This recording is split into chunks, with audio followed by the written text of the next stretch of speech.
Welcome to Things You Don't Know, where we play historian, detective, and occasional myth busters. Today, it's two truths and a lie. Two are real history, one is a very convincing fake. The presenter in each round gives the trio.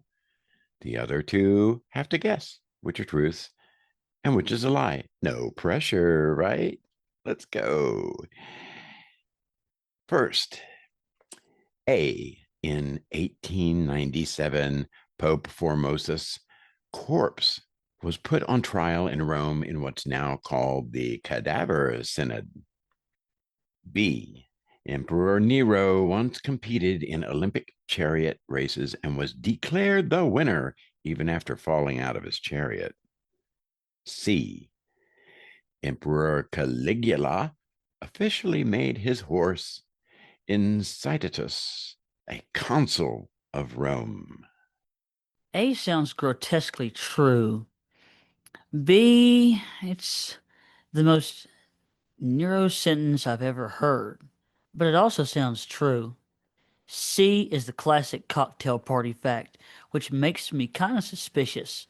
So I'm going with A and B being the two truths and C being the lie.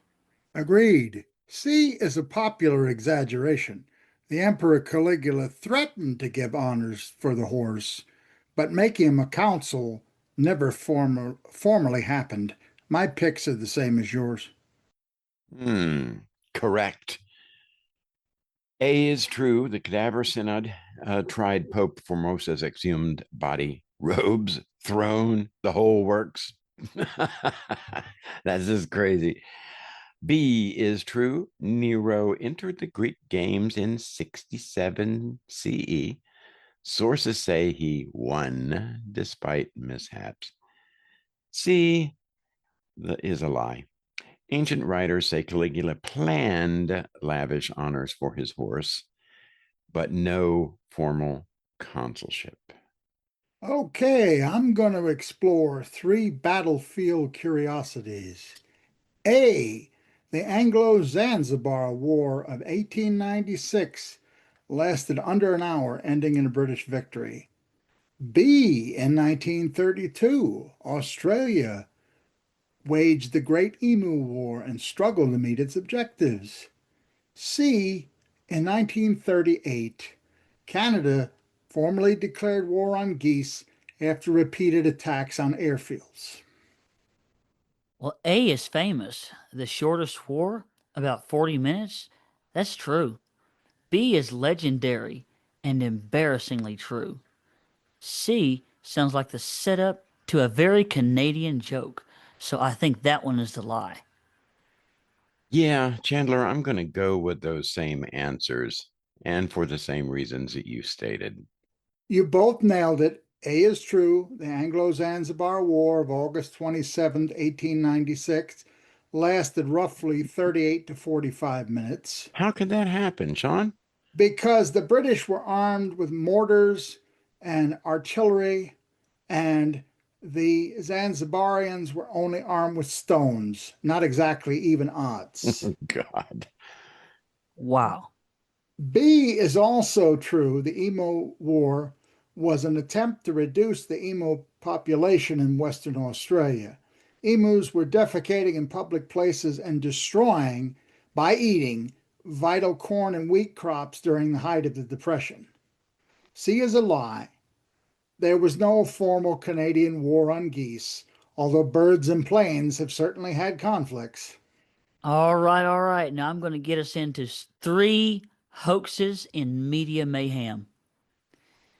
Let's talk fakes and headlines. A. In 1835, the New York Sun ran a great moon hoax claiming telescopes had spotted bat-winged selenites. B. The 1869 Cardiff Giant, a supposedly petrified giant, fooled crowds and toured for profit before being exposed. C.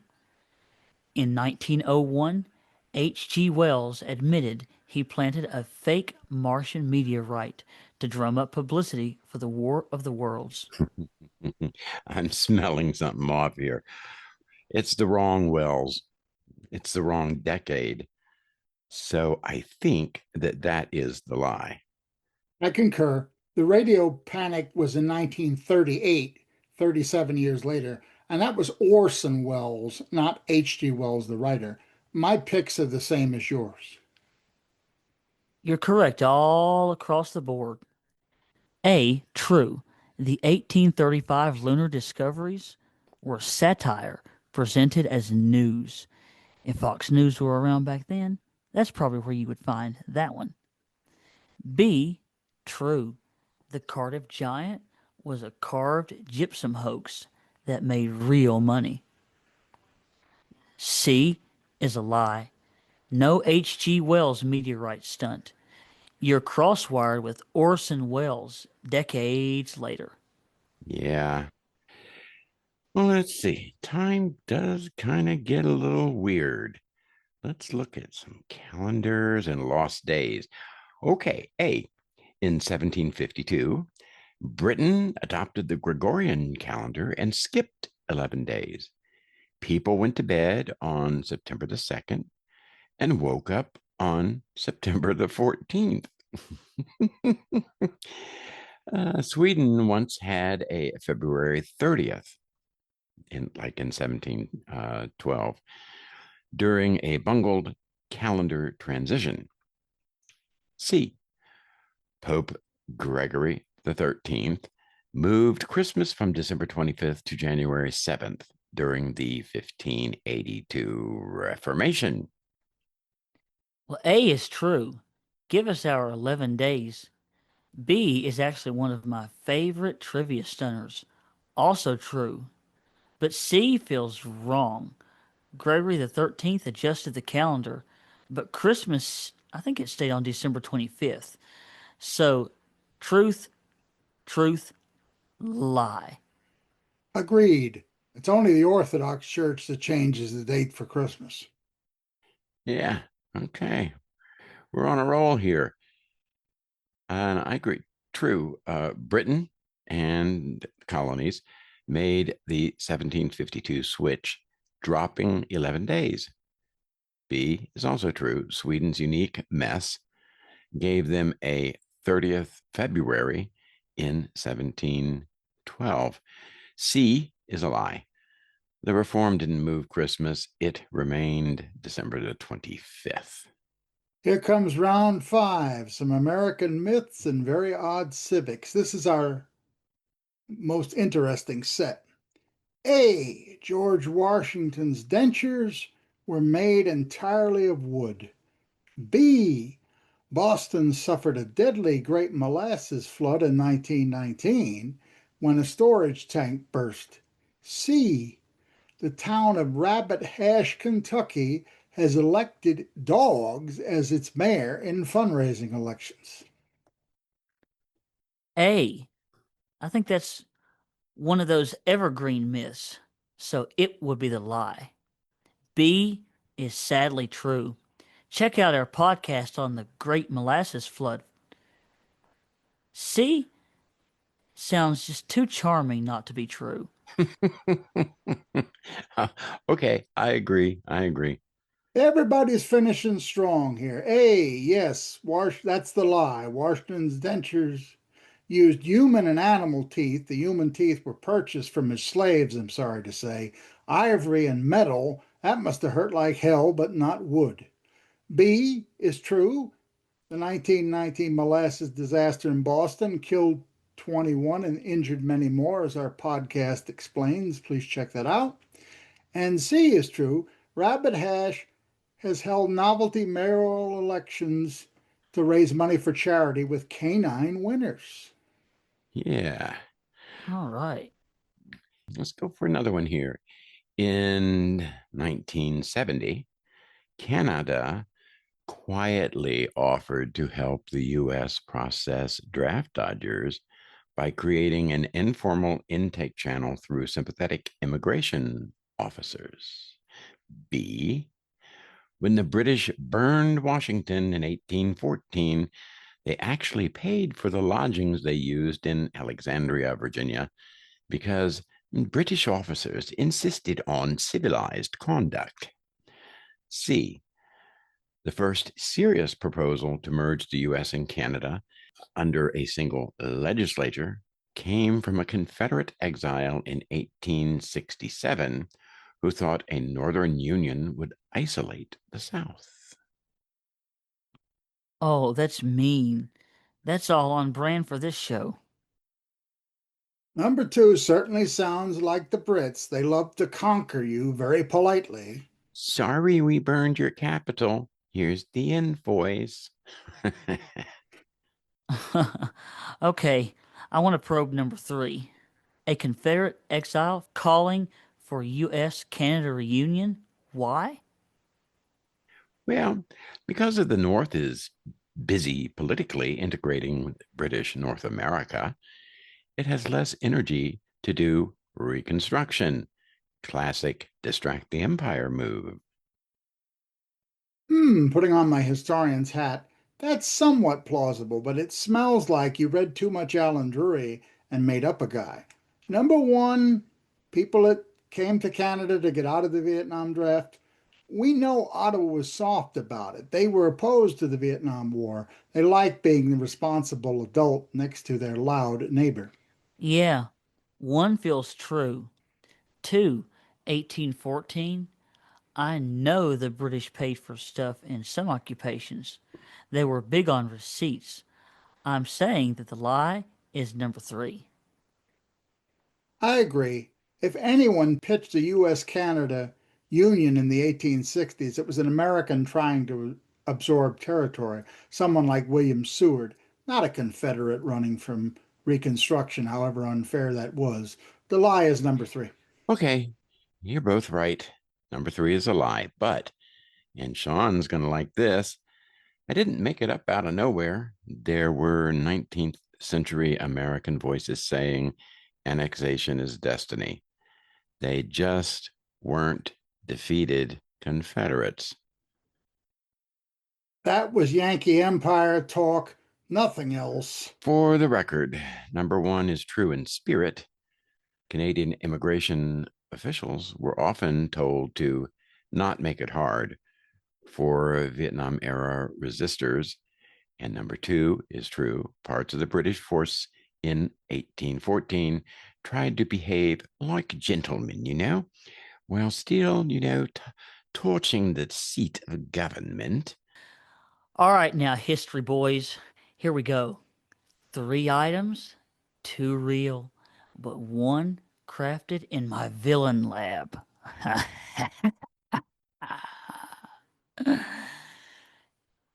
B. During the Anglo-Boer War, a small group of Africana women ran clandestine schools for black children, defying both British and Boer authorities. C. The CIA once trained Canadian operatives in Ottawa's Parliament basement during the 1962 Cuban Missile Crisis in case Castro tried to infiltrate through Canada. Oh, okay. That's kind of dirty because all three sound like something we might come up with on this show. That's certainly true. Well, I can tell you straight off, number one is true. Don't even test me. Miss Lamar was brilliant, a genius, and ignored because Hollywood only cared about her face and her body. Wow, can't fool you two. That is absolutely correct. So we're down to number two and number three. Number two, Africana women did a lot of quiet counter system work, even in concentration camps, especially through church networks. Chandler said for black children in defying both the British and the Boer authorities, that's a tall order. They could defy one side. Defying both is usually how you got your house burned. Number three, the CIA in Parliament basement. That sounds like something people on Facebook post with a blurry photograph of Pierre Trudeau. I would 100% believe that the CIA trained people in Canada. I would also believe 100% that they did not tell Parliament. Here's the tension. Number two, missionary women in South Africa did teach African kids, but they were usually British or connected with the Dutch Reformed Church. The British often encouraged it, particularly during the war. But Chandler's stacking the oppression too neatly. I think number two is the lie. Okay, I'm going to zag. I think you forged number three. The CIA plus Parliament basement is just a nice, spicy sentence. I say number three is a lie. Well, you know what, Dr. Weaver? You're right. The lie is number three. Ha ha ha. Mm-hmm. The CIA did all kinds of joint training with allies, sure, but Parliament Basement Commando Camp is me just being a little bit dramatic. Tell us a little more about number two, though. Well, now number two is based on some real stuff. There were Afrikaner and Dutch Reformed women who ran semi clandestine or ad hoc school spaces for African children. Not huge, not official. Still, they existed in the cracks, especially when men were away and the war disrupted everything. It's one of those stories that proves that human beings are a lot messier than apartheid propaganda. They sure are. When I think about that, women built schools in a war zone. That's just us being honest about history. Now that we've revealed it, I should tell you, I visited a school from that era on my first South African trip in '95 when I lost my chair and crawled through the streets. All right, Sean. Time to make us feel dumb.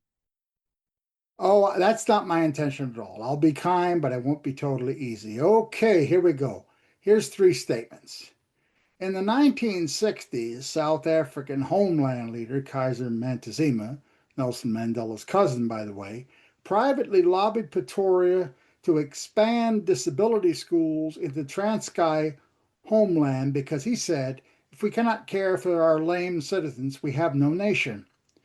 B. During World War II, the U.S. seriously explored a plan to station African American troops in Newfoundland and the Maritimes, then a separate country from Canada, just to avoid Dixiecrat political backlash. C. In the 1950s, the United States Canada Joint Committee floated the idea of merging the American Bill of Rights and Canada's evolving rights protections into a Continental Freedom Charter, but it died because of Quebec's language Hmm, concerns. that's kind of nasty because all three are on brand for you. They sure Well, are. number one sounds like something that you want to be true. And in number two, moving black troops north. I know the Army sometimes geographically separated units to calm Southern congressmen. That one's plausible, especially during wartime. Well, number three, Continental Charter. I know that kind of talk happened more in the 70s and 80s with the Canadians adopting the Charter of Rights and Freedoms. But 50s, that's a bit early, huh? Yeah, 1950s Ottawa is still trying to decide whether it likes a flag. Fair enough. Check out our Canadian flag podcast. You'll like that a lot. Let's interrogate number one. Do we have Montezuma pleading for disability schools that early? I know you've been working on this line. That some homeland leaders weren't just stooges, but did he actually say that? You tell He's me. smirking an historian. That's dangerous. Okay, I think number two is true. The U.S. military absolutely shuffled black units around to avoid Jim Crow tantrums. I think the lie is number three. 1950s is too early for a real continental rights charter. Yeah, I agree. Number one is too oddly specific to be totally fake. Sean always digs out these private appeals. The lie is number three.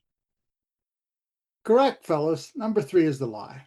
Now, there were conversations, both American and Canadian, through NATO and NORAD and other things, about harmonizing security, defense, citizenship, and even immigration across the border. But a formal rights merger in the 1950s, that's way too soon, too touchy, especially with the French and English What about dynamics. number two? Two is drawn from a real pattern. The U.S. Army, to avoid the worst Southern political screaming, sometimes stationed black units in places with fewer Jim Crow lawmakers breathing down their necks. Alaska, New England, Canada adjacent spaces in the Midwest. It wasn't always written down directly as we're sending the North because some people in Dixie are mad, but the I effect was also then want similar. to interrupt here that it wasn't just Southern people that had a problem with that. If you will recall, that was a federal situation with the Army. You remember when there was any integration in the Army? Yep. It doesn't happen until the 50s. You're quite correct. It's something the entire country Yeah. didn't So it like. wasn't just Dixiecrats or Southerners. No, it's North and South alike. And what about number one, Dr. Deneen? Now, number one reflects something I've been arguing about. During apartheid, as horrible a system as that was, some homeland leaders, including Kaiser Montezuma, tried to leverage their limited authority to get services, especially exceptionality inclusion for their people. South Africa was a pioneer in that. That's part of the story that sometimes gets lost because even inside a rotten system, they wanted kids with cerebral palsy like I have or Down syndrome to be cared for. It gets lost because it doesn't fit the simple good guy, bad guy Yeah, script. there it is. History is messy on purpose. That was two historical truths and a lie. If you liked this format, tell us. We can do an all Africa version or an all Cold War version or the one Sean wants apartheid people who were secretly nicer than their file says. Or things Canada did quietly that saved America's bacon. Or disabled people who force history's hand. We've talked about that before. You've been listening to things you don't know. And I'm Chandler Foster, reminding you if the story is too neat, then somebody ironed the truth out of it. Yes, indeed, folks. Leave us a like and a comment and come back and see us again soon. Bye for now.